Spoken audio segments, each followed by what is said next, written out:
Baik, selamat pagi dokter dan teman-teman dokter muda. Perkenalkan, saya Putu Gede Septiawan Saputra, NIM 20026 12095. Saya adalah dokter muda di Departemen Anestesi dan Terapi Intensif FK Unut RSUP Sanglah, periode 17 Juni sampai 25 Juli 2021. Mohon izin, hari ini saya akan mempresentasikan mengenai manajemen nyeri atau pain management, yang mana fokus bahasan saya pada hari ini adalah mengenai yang pertama, mekanisme perjalanan nyeri. Kemudian yang kedua, saya akan membahas analisis kelebihan dan kekurangan instrumen penilaian nyeri. Dan yang ketiga, saya akan membahas mengenai klasifikasi nyeri berdasarkan sumbernya, yaitu nyeri somatik, nyeri visceral, dan juga nyeri alih. Yang pertama, saya akan bahas mengenai mekanisme perjalanan nyeri. Seperti yang kita ketahui bersama, nyeri merupakan suatu pengalaman emosional ataupun sensoris yang tidak menyenangkan akibat adanya kerusakan jaringan maupun ancaman kerusakan jaringan. Nyeri itu sendiri merupakan sebuah kompleks perjalanan yang sangat banyak melibatkan sistem, entah itu sistem organ maupun pelepasan mediator-mediator di dalamnya, yang diawali dari penerimaan rangsang nyeri pada reseptor nyeri, kemudian diteruskan oleh serabut saraf sensoris menuju ke medula spinalis, dilanjutkan ke traktus spinothalamicus sebagai salah satu traktus ascending yang membawa rangsang nyeri, dibawa ke relay stationnya di thalamus, untuk kemudian diteruskan ke korteks motosensoris untuk dipersepsikan sebagai sebuah nyeri. Dari proses tersebut, kita dapat membagi perjalanan nyeri menjadi 4 tahapan, yaitu tahapan transduksi, transmisi, modulasi, dan juga persepsi. Pada slide-slide selanjutnya, saya akan bahas masing-masing tahapan tersebut secara lebih detail. Yang pertama, saya akan mulai mengenai transduksi. Transduksi secara sederhana dapat diartikan sebagai proses perubahan dari rangsang nyeri yang diterima oleh reseptor nyeri atau nociceptor menuju ke bentuk yang mudah atau dapat ditransmisikan oleh sistem saraf. Dalam hal ini bentuknya impuls listrik atau potensial aksi. Ketika rangsang nyeri diterima oleh tubuh, ada dua kemungkinan yang mungkin terjadi. Yang pertama, apabila terdapat stres dari sel itu sendiri, maka akan terjadi pelepasan dari mediator-mediator proinflamasi.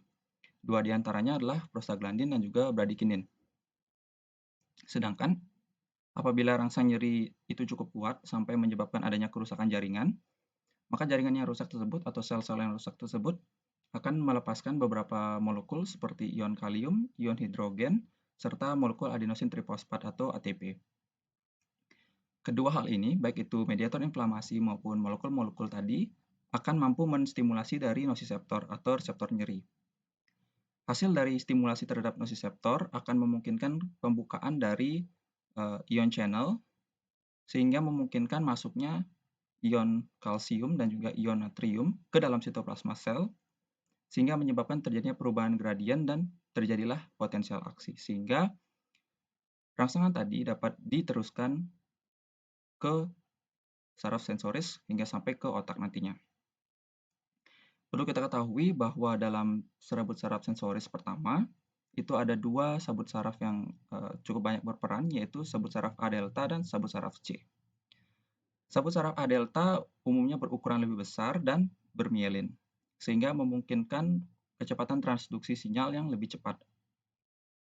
Sedangkan sabut saraf C itu umumnya berukuran lebih kecil dan tidak bermielin, sehingga hantaran sarafnya umumnya lebih lambat dibandingkan dengan sabut saraf A delta. Sabut saraf A delta juga dapat mengantarkan rangsang nyeri yang lebih terlokalisir atau pinpoint, sedangkan sabut saraf C itu umumnya lebih menyebar atau tidak spesifik. Hasil dari transduksi tadi akan dihantarkan dari reseptor nyeri ke neuron sensoris pertama sampai ke medula spinalis, dan di medula spinalis akan bersinaps dan akan dibawa ke kontralateralnya menuju ke traktus spinothalamicus, menuju ke thalamus sebagai relay station, kemudian akan diteruskan ke korteks motosensoris di otak untuk dipersepsikan sebagai nyeri. Itu adalah proses transmisi, yaitu proses perjalanan impuls dari awal sampai ke otak, impuls nyeri. Proses perjalanan transmisi tersebut dimulai dari tadi transduksi sudah, kemudian impuls listrik akan masuk ke radix posterior medula spinalis, melewati ganglion radix dorsalis, kemudian bersinaps ke cornu dorsalis medulla spinalis. Di cornu dorsalis medulla spinalis terdapat struktur yang kita kenal sebagai rex lamina, yang mana dapat dilihat pada gambar sebelah kanan, yaitu ada masing-masing rex lamina dari 1 sampai 5 yang memang spesifik terhadap jenis rasa nyeri yang diterima oleh tubuh. Dari rex lamina kemudian akan menyilang atau mengalami dekosasio ke sisi kontralateralnya, kemudian akan bergabung menjadi bentuk struktur yang kita kenal sebagai tractus spinothalamicus. Tractus spinothalamicus ada dua jenis, yaitu ada yang lateral dan ada yang medial. Tractus spinothalamicus lateral akan berjalan menuju bagian ventroposterolateral dari talamus. Ini bertanggung jawab untuk durasi, lokasi, dan juga intensitas dari nyeri. Sedangkan tractus spinothalamicus yang medial akan berjalan dan akan bersinaps ke bagian medial talamus yang bertanggung jawab terhadap sensasi otonom dan juga sensasi emosional yang dirasakan ketika seorang mengalami rangsang nyeri. Dari talamus nantinya akan diteruskan ke korteks somatosensoris untuk kemudian dipersepsikan oleh tubuh sebagai sebuah nyeri. Perlu ketahui ada beberapa neurotransmitter yang penting dalam proses transmisi. Salah satu yang paling penting adalah glutamat, yaitu neurotransmitter yang bersifat eksitasi. Selain itu juga ada substansi P yang juga bersifat eksitasi. Selain glutamat dan substansi P juga ada GABA, ada norepinefrin, ada serotonin, dan juga ada dopamin. Sebelum mencapai otak untuk dipersepsikan oleh tubuh, pada beberapa kondisi, misalkan seperti kondisi peperangan ketika seseorang sedang berperang dan mendapatkan luka, maka tubuh sedemikian rupa akan memberikan respon berupa modulasi sebagai respon untuk memblok rasa nyeri yang diterima oleh tubuh sehingga ada penurunan dari sensasi nyeri dirasakan atau tidak dirasakan sama sekali.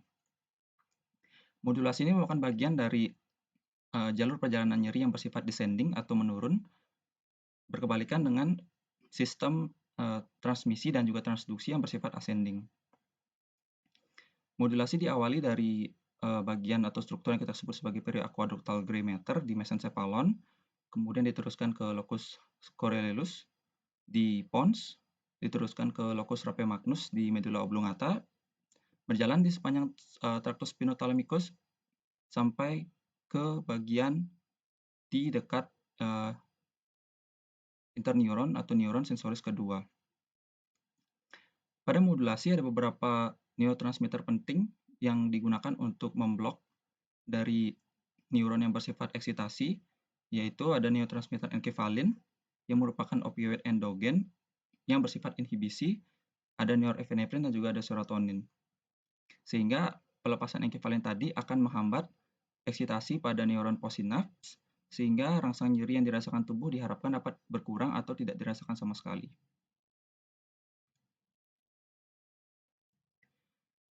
Namun apabila memang tidak ada kondisi tertentu yang mengharuskan nyeri untuk dimodulasi sedemikian rupa, selepas selesai atau sampai di talamus sebagai relay station, impuls nyeri akan diteruskan ke korteks somatosensoris atau di gyrus postcentralis di lobus parietal otak untuk dipersepsikan sebagai sebuah nyeri, bagaimana sensasinya, bagaimana durasinya, kemudian diteruskan ke korteks-korteks asosiasi untuk menentukan bagaimana langkah yang kemudian diambil oleh seseorang tersebut untuk merespon terhadap nyeri yang ia rasakan. Itu yang kita sebut sebagai sebuah persepsi.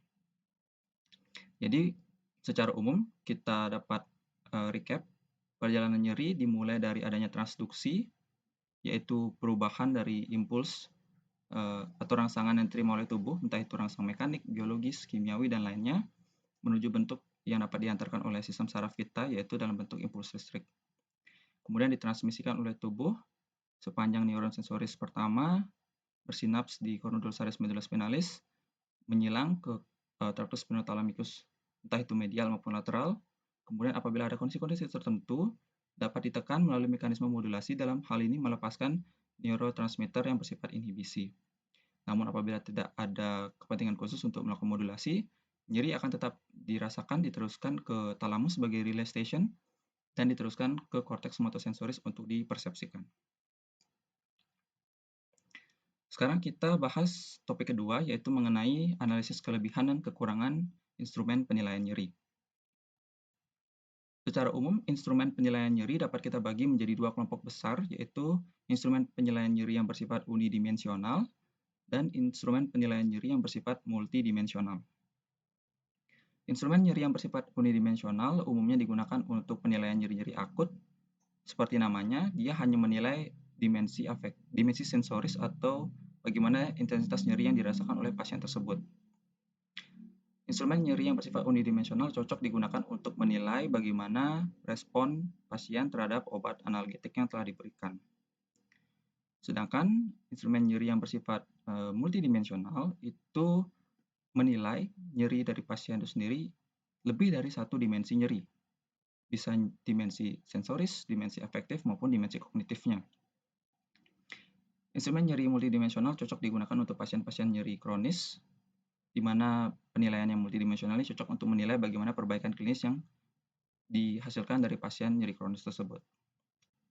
Dalam presentasi saya hari ini, saya akan membahas 5 instrumen penilaian nyeri yang paling umum digunakan di praktek klinis, yaitu NRS, FAS, dan Wong-Becker yang mewakili instrumen penilaian nyeri unidimensional, serta McGill Pain Questionnaire atau MPQ, serta Pain Diary yang mewakili instrumen penilaian nyeri multidimensional.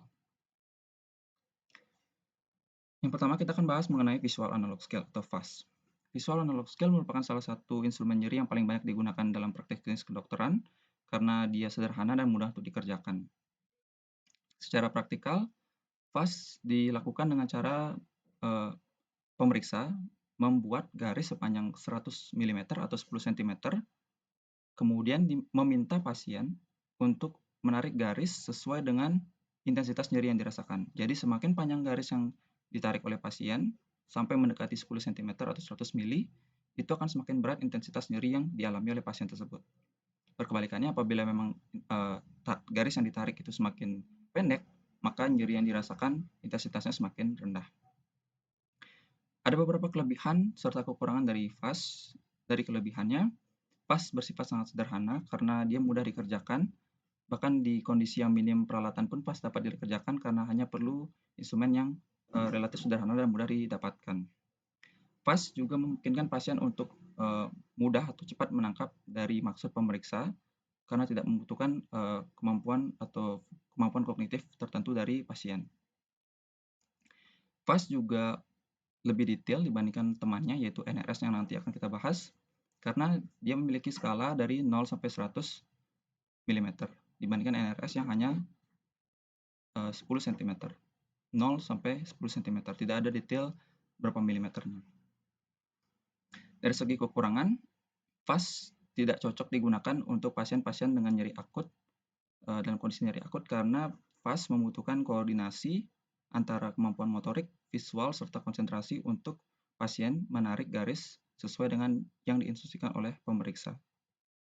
VAS juga tidak dapat digunakan pada anak-anak karena kembali lagi membutuhkan koordinasi dari motorik, visual, dan konsentrasi yang baik dari pasien. Yang kedua, kita akan bahas mengenai Numeric Rating Scale atau NRS. NRS merupakan salah satu instrumen penilaian nyeri yang juga sering digunakan di praktek klinis, di mana pada prinsipnya pemeriksa nanti akan menjelaskan kepada pasien bahwa ada nilai 0 sampai 10 yang mewakili intensitas nyerinya. 0 berarti tidak nyeri sama sekali, 1 berarti nyeri ringan, dan 10 berarti nyeri berat. Kemudian pemeriksa akan meminta pasien untuk menyebutkan di angka berapa nyeri yang dialaminya saat ini. Dari hasil tersebut, pemeriksa dapat menginterpretasikan nyeri yang dialami pasien tergolong dalam kategori nyeri apa.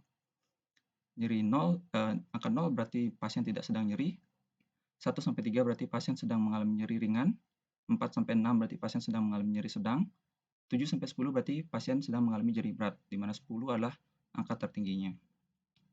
NRS memiliki beberapa kelebihan dan kekurangan. Sama seperti VAS, NRS itu mudah dikerjakan dan sederhana, dan mudah dimengerti oleh pasien karena tidak membutuhkan kemampuan kognitif khusus. NRS juga lebih baik dibandingkan VAS dalam menilai respon nyeri akut karena lebih praktis digunakan ketika pasien sedang mengalami kesakitan. Kemudian dari segi kekurangannya, NRS lebih rendah ketelitiannya dibandingkan dengan VAS karena kembali lagi skala yang digunakan adalah 0 sampai 10, tidak sedetail dari FAST yang menggunakan skala 0 sampai 100 mm. NRS juga terbatas untuk menggambarkan nyeri yang dialami pasien menggunakan kata-kata karena dia hanya menggambarkan nyeri berdasarkan angka numerik 0 sampai 10. Pada pasien-pasien yang memang susah untuk menangkap maksud dari angka tersebut, maka NRS cukup sulit untuk digunakan dalam menginterpretasikan intensitas nyeri yang dialami oleh pasien. Yang ketiga adalah Wong-Baker Faces Rating Scale. Jadi seperti namanya, Faces berarti Wong-Baker adalah instrumen penilaian nyeri yang berdasarkan dari raut muka atau raut wajah dari pasien, yang mana kita dapat menggunakannya pada pasien-pasien nyeri yang usianya lebih dari 3 tahun atau pasien-pasien anak maupun pasien-pasien yang mengalami kesulitan untuk berkomunikasi, entah itu pasien penurunan kesadaran maupun memang pasien yang tidak kooperatif. Secara praktiknya, Wong-Baker kita sebagai pemeriksa akan mengamati raut muka dari pasien, di mana apabila pasiennya tersenyum atau ya pasien tidak terlihat kesakitan sama sekali, berarti memang skornya 0, berarti memang pasien tidak sedang merasakan nyeri. Sedangkan berkebalikannya apabila memang pasien menunjukkan raut muka yang sangat kesakitan sampai seperti menangis, itu berarti skornya 10, di mana pasien merasakan nyeri yang sangat hebat. Kelebihan dari Wong-Baker adalah dapat digunakan pada anak-anak, tidak seperti FAST dan NRS yang cukup sulit, bahkan hampir tidak bisa dilakukan pada anak-anak. Wong-Baker dapat digunakan sebagai alternatif untuk pemeriksaan instrumen nyeri pada anak-anak. Wong-Baker juga dapat digunakan pada pasien-pasien dengan penurunan kesadaran, di mana pemeriksaan NRS dan FAST tidak mungkin dilakukan. Jadi pemeriksa dapat menilai seberapa intensitas nyeri yang dialami pasien berdasarkan dari raut muka pasien ketika sedang berbaring di tengah kondisi penurunan kesadarannya. Namun, kekurangan dari Wong-Baker adalah bersifat sangat subjektif, di mana intensitas nyeri yang dialami oleh pasien satu sama lain dapat berbeda, sehingga gambaran raut muka nyeri itu dapat berbeda meskipun tingkat keparahan nyeri yang dirasakan sama, tapi raut muka yang dihasilkan oleh pasien itu dapat berbeda-beda. Itu sebabnya kenapa Wong-Baker disebut sebagai pemeriksaan yang bersifat subjektif. Wong-Baker juga membutuhkan pemeriksa untuk dapat menginterpretasikan ekspresi atau raut muka pasien tersebut tergolong dalam kategori apa. Itu memerlukan kemampuan khusus sehingga terkadang dalam kondisi tertentu agak sulit untuk menentukan bagaimana intensitas nyeri yang dirasakan pasien dari ekspresi wajahnya. Kemudian yang keempat ada McGill Questionnaire Pain atau McGill Pain Questionnaire atau MPQ, di mana McGill Pain Questionnaire adalah instrumen untuk menilai intensitas nyeri yang bersifat multidimensional. Berbeda dengan ketiga sebelumnya yaitu FAST, NRS, dan Wong-Baker yang bersifat unidimensional, hanya menilai dimensi sensoris. MPQ menilai 3 dimensi sekaligus, yaitu dimensi sensoris, dimensi efektif, dan juga dimensi kognitif. MPQ terdiri dari 78 kata sifat yang mewakili perasaan nyeri yang dialami pasien, yang kemudian lebih lanjut dibagi menjadi 20 subkelompok, di mana subkelompok 1 sampai 10 mewakili dimensi atau skala sensorisnya, kemudian subkelompok 11 sampai 15 mewakili dimensi efektif, kemudian subkelompok 16 mewakili dimensi evaluatif, dan dimensi 17 sampai subkelompok 17 sampai subkelompok 20 mewakili dimensi lainnya yang mungkin dialami pasien terkait dengan intensitas nyerinya. Dari hasil pertanyaan tersebut, dari keempat subkelompok ditotalkan untuk mendapatkan berapa skor dari intensitas nyeri yang dialami oleh pasien. Kelebihan dari MPQ adalah bersifat komprehensif karena dia menilai tidak hanya dimensi sensoris saja, tapi juga dimensi afektif dan kognitif, sehingga hasil penilaian nyerinya juga lebih komprehensif dibandingkan 3 sebelumnya. Kemudian dari segi kekurangan, MPQ tidak sepraktis dengan beberapa instrumen nyeri yang sudah saya jelaskan sebelumnya, karena membutuhkan instrumen kuesioner khusus, serta dalam pengisiannya membutuhkan waktu yang relatif cukup lama dibandingkan dengan pemeriksaan intensitas nyeri menggunakan NRS, FAST, maupun Wong-Baker. Dan yang terakhir, instrumen nyeri yang akan saya bahas adalah mengenai pen diary atau catatan harian nyeri, di mana seperti namanya, pada pemeriksaan ini pasien diminta untuk mencatat atau menuliskan setiap pengalaman nyeri yang dirasakan secara detail dan spesifik, dimulai dari waktu, bagaimana kualitas nyerinya, kemudian apakah ada faktor-faktor yang mendahului dari timbulnya rasa nyeri tersebut. Dari segi kelebihan, Pine Diary memiliki kelebihan dalam hal pengawasan yang kontinu, karena dengan menggunakan Pine Diary kita dapat sebagai pemeriksa dapat menilai bagaimana fluktuasi dari pengalaman nyeri yang dialami pasien. Dan kita juga dapat mengetahui secara lengkap kapan sensasi nyeri dirasakan pasien itu meningkat dan kapan sensasinya menurun. Namun dari segi kekurangan, Pine Diary bersifat subjektif karena masing-masing pasien memiliki catatan atau memiliki pengalaman nyeri yang berbeda-beda, sehingga pendekatan pada satu pasien akan berbeda dengan pendekatan pada pasien lainnya. Serta Pine Diary membutuhkan kepatuhan yang tinggi dari pasien untuk menulis ataupun mencatat setiap keluhan nyeri yang dialami oleh pasien tersebut. Sehingga apabila memang pasien tidak patuh atau tidak kooperatif untuk menulis setiap pengalaman nyerinya, maka Pine Diary akan tidak berfungsi sebagaimana mestinya. Pokok bahasan ketiga yaitu mengenai klasifikasi nyeri berdasarkan sumbernya, yaitu nyeri somatik, nyeri visceral, dan juga nyeri alih. Yang pertama kita akan bahas mengenai nyeri somatik. Secara definisi, nyeri somatik ini disebabkan karena adanya rangsangan terhadap reseptor nyeri pada kulit, otot, tulang, maupun jaringan lainnya. Nyeri somatik umumnya bersifat terlokalisir, ditandai dengan pasien yang mampu melokalisir nyerinya menggunakan jari telunjuknya. Lebih lanjut, kita dapat membagi nyeri somatik menjadi dua bagian, yaitu nyeri somatik yang superficial dan nyeri somatik yang dalam atau deep. Nyeri somatik yang superficial disebabkan karena adanya sensitisasi dari nosiseptor yang terletak di superficial bagian tubuh, yaitu di kulit, jaringan subkutan, maupun di mukosa. Nyeri somatiknya superficial umumnya bersifat terlokalisir dan dirasakan pasien sebagai suatu sensasi nyeri yang tajam, menusuk, berdenyut, maupun seperti rasa terbakar. Sedangkan nyeri somatik dalam atau deep itu merupakan nyeri yang disebabkan karena adanya sensitisasi dari nosiseptor yang berasal dari struktur otot, tendon, maupun tulang dan sendi. Karena lebih dalam dibandingkan superficial, umumnya pasien yang merasakan nyeri somatik dalam tidak mampu melokalisir nyeri sebaik dari nyeri somatik superficial, serta nyeri yang dirasakan lebih tumpul dibandingkan nyeri somatik superficial. Selanjutnya yang kedua yaitu nyeri visceral. Seperti namanya, nyeri visceral merupakan suatu rangsangan nyeri, bukan suatu sensasi nyeri yang dirasakan akibat adanya rangsangan nyeri terhadap nosiseptor yang berasal dari organ dalam maupun organ yang maupun struktur yang menyelimuti organ tersebut, seperti perikardium, pleura, maupun peritoneum. Karena nosiseptor yang terangsang itu berasal dari organ yang ukurannya tuh letaknya cukup dalam dari tubuh, umumnya pasien tidak mampu melokalisir nyeri yang dialami dengan baik.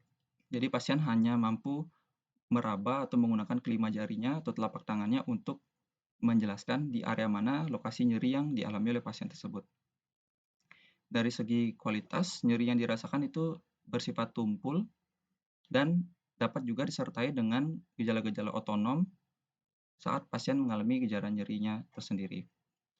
Dapat kita lihat pada gambar di sebelah kanan, kita ketahui bahwa masing-masing otot atau masing-masing organ dalam itu dipersarafi oleh masing-masing struktur nyeri yang kemudian akan diteruskan ke atas ke otak untuk dipersepsikan sebagai sebuah nyeri. Kemudian yang ketiga, kita akan bahas mengenai nyeri alih atau revert vein. Nyeri alih merupakan salah satu varian dari nyeri visceral, yang mana pasien pada kondisi nyeri alih akan merasakan nyeri pada area yang sesungguhnya bukan merupakan lokasi utama atau lokasi sumber dari nyeri itu sendiri. Hal ini dimungkinkan karena pasien karena dermatom dari nyeri itu sendiri sama atau antara yang dirasakan atau lokasi area alihan itu sama dengan sumber dari nyerinya itu sendiri, inervasi oleh segmen spinal yang sama. Misalkan seperti contoh, ketika pasien mengalami keluhan pada gallbladder atau kandung empedu, maka selain dapat dirasakan pada perut kanan atas, pasien juga dapat mengeluhkan nyeri pada area bahu kanan atas maupun di sekitarnya. Itu yang kita sebut sebagai nyeri alih. Ataupun contoh lain yang cukup umum adalah nyeri pada pasien dengan miokard infark atau serangan jantung, di mana pasiennya dapat mengalami nyeri tidak hanya pada bagian dada kiri, tapi juga dapat menjalar ke area leher atas maupun ke bagian lengan kiri. Itu yang kita sebut sebagai fenomena nyeri alih. Yang terjadi akibat adanya struktur alia lokasi nyeri alihan yang dinervasi oleh segmen spinal yang sama dengan lokasi sumber nyeri awalnya. Berikut adalah daftar pustaka yang saya gunakan dalam penyusunan materi mengenai manajemen nyeri ini. Sekian presentasi yang saya dapat sampaikan mengenai manajemen nyeri, mencakup mekanisme perjalanan nyeri, kelebihan dan kekurangan instrumen penilaian nyeri, serta klasifikasi dari nyeri, yaitu nyeri visceral, nyeri somatik, dan juga nyeri alih.